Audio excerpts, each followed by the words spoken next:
May 8, 2023. Good day all. This is a message from Sierra Victor. We continue with our current program based on a book named Spy Secrets That Can Save Your Life by Jason Hansen as a baseline. The information, techniques, and skills is applicable and adapted to the high crime environment in South Africa. Chapter 5. How to criminal-proof your house. Part 2. The safest house on the block, safety measures you can take today.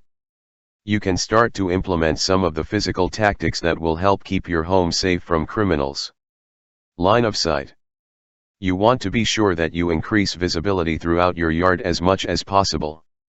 There should be no hiding spots. Trees and hedges should be trimmed to a maximum of 2 to 3 feet high. Consider pruning trees so that criminals can't climb them to gain access to a second floor or attic. Lighting. Install motion-activated floodlights around your home. It's a myth that bright lights will help burglars see what they're doing. They don't want you to see them, and bright lights are going to stop them from wanting to rob your house. Make sure that any lights you install are tamper-proof. Secure your windows. Most burglars enter a house through the doorway or an open window.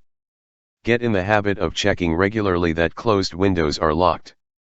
Don't assume that just because a family member closed a window that they remembered to lock it. Window coverings are key. At night, no one should be able to see into your home. You don't want a criminal to be able to look directly into your window to see whether you are home. Using landscaping gravel under windows helps eliminate a burglar's ability to creep silently near your home. The crunching sound could alert you to the fact that someone may be outside. Use extra caution. Doggy doors are dangerous and not worth the convenience. It's too easy for a criminal to slip into your house through one. Secure air conditioner units. A criminal can pop out a window unit quickly and have immediate access to your home. Fences will not protect you. Fences are great for helping keep pets and children safe. However, a fence is easy to open, and takes no time to climb. Unless your fence is 30 feet high, it's not going to keep you or your family safe. There's an intruder. Now what? You don't want to wait until you actually suspect someone has broken into your home to think about what to do. You don't want to have to figure out how to protect your family when you hear the sound of glass breaking. It's crucial that you have a solid home defense plan, and it's also important that you take the time to practice it. It is critical that every member of the household are familiar with the plan, knows exactly what is their function and role and practice to do it instinctively without command or prompt. The man or the husband. You are the defender of your family. Stay calm, act systematically and focused. When developing your plan, you should have identified safe areas and choke points in your house. Safe areas would typically be a strong room with, if possible, no or few windows, like the bathroom. Choke points would be hallways or the top of stairs where you have an advantage and force the attacker into a battle zone which favors you. You scramble for the safe to get your weapon first. That is your number one step. You don't go outside or to the sound of the intruder entering, you go for your weapon. The woman or wife. It is your responsibility to get the family into the safe area and start dialing for help. You stay with your family, you are the second layer of defense for your children. Ideally you should be armed as well. The man, or the husband, should bring you your weapon from the safe. You must keep the children calm and as silent as possible. Whatever happens, you never leave them, not even to go and assist the man or husband. It is better to sacrifice one life, the man or husband, than to lose the whole family. Keep it simple. A good home defense plan should be simple and quick. When someone is breaking into your house, your heart is going to be pounding, and research now shows that your brain loses IQ points during stress. Strong emotions such as fear, anxiety, or anger sets off the amygdala and impairs the working memory of the prefrontal cortex. This is why it's easy to be overwhelmed in an intensely stressful situation. Thankfully this is only temporary, but again, You don't want to overcomplicate your home defense plan and forget something critical that may cost you your life. Your home defense plan should include 3 basic tactics. Flashlight and weapon, a gun, but you could use a knife, bat, or other blunt object. Family member who calls for help. A choke point, defense position, where you will go to make sure that nobody gets past you. My home defense nightstand. There's nothing worse than the idea of being violated in your own home. Here are a few things on my nightstand to help me stop a home invasion should someone try to break in. A weapon. A cell phone. A flashlight. Keep your nightstand as uncluttered as possible. You don't want to have to fumble around to get your weapon during an emergency. Sierra Victor side notes. If possible, install a security gate in the door to your bedroom. In addition to that, install a motion sensor light pointing from in your room, out down the hallway. If someone comes down the hallway, the light will blind them, and will illuminate them as a target for you standing in the dark bedroom. Take a steak knife and measure the distance from your shoulder to your hand while lying on your bed. Push the knife, blade first in between the base and the mattress. Only the handle will stick out. When confronted with an attacker in your room or on top of you in bed, you lower your hand, grab the steak knife grip and use it to kill him. Take a back door key, and security door key, if you have one at the back door, add only one big and soft key holder to it, and keep the key at all times religiously at one accessible spot known to the whole family.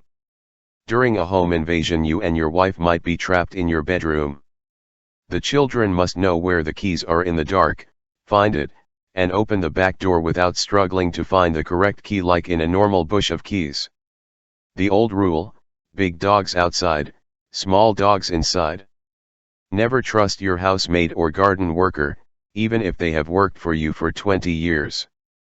70% of all house invasions and attacks is with inside help.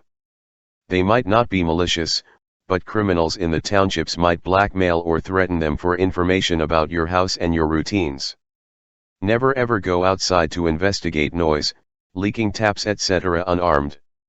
And when you do exit the house, armed, you lock the door behind you. Never ever give an attacker access or the chance to ambush you when you return. Hide a weapon in every room. A weapon can be something as simple as a knife, a club, an ashtray, an ornament etc. Hide a knife under the couches in your living room. It has happened where men are tied up in the living room while the woman is taken to the bedroom to be raped. You need to have something to free yourself and cut the rope or cable ties, and then to use in a surprise attack. We would also suggest the bathroom to be your strong room or safe area, as it has small windows, water, and usually a cupboard to store extra clothes, for winter time, emergency rations, and food etc. The bathroom is also the room that enjoys the least interest from intruders as there are no safes and no electronic valuables in the bathroom. They will rather ransack the rest of the house for items to steal, especially if the one door to the bathroom is locked and defended at all cost. It is vital that you register with a neighborhood or street WhatsApp group. If possible with an armed response security company as well. Get a safe word. A safe word should be a word not usually used, but which could be used in a sentence as a coded message. Get a word for everything is safe and a word for it is not safe. They are trying to get you to open the door. The scenario is for when the man or husband is in the house, and the woman or wife is with the children in the strong room. If the safe word is for example the first name of the wife and it means all is clear and safe, he can say Linda, it is safe. You can open the door, which would mean it is really safe. If he only says it is safe, you can open the door without using her name. She would know it is a trap and the intruders are probably holding a gun or knife to him to force him to tell her to open the door. Never ever hand them the keys to your safe. They will use those weapons to commit other crimes like rape and murder. You have an obligation to protect those future victims, even if it costs you your life. Remember, when someone is in your house, it is a fight for survival.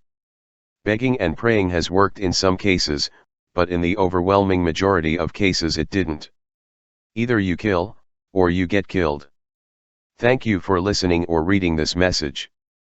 We will continue in our next message on Spy Secrets, with Chapter 6. Travel Safety. Please feel free to use and distribute as needed. Our messages are not by any means enticing you to a revolution of sorts, but rather to equip you with the necessary theoretical background in order to assist local armed forces or police in stabilizing a SHTF situation. Please contact any admin on any Sierra Victor group for our previous material or search for our channel on YouTube. We wish you well. Sierra Victor.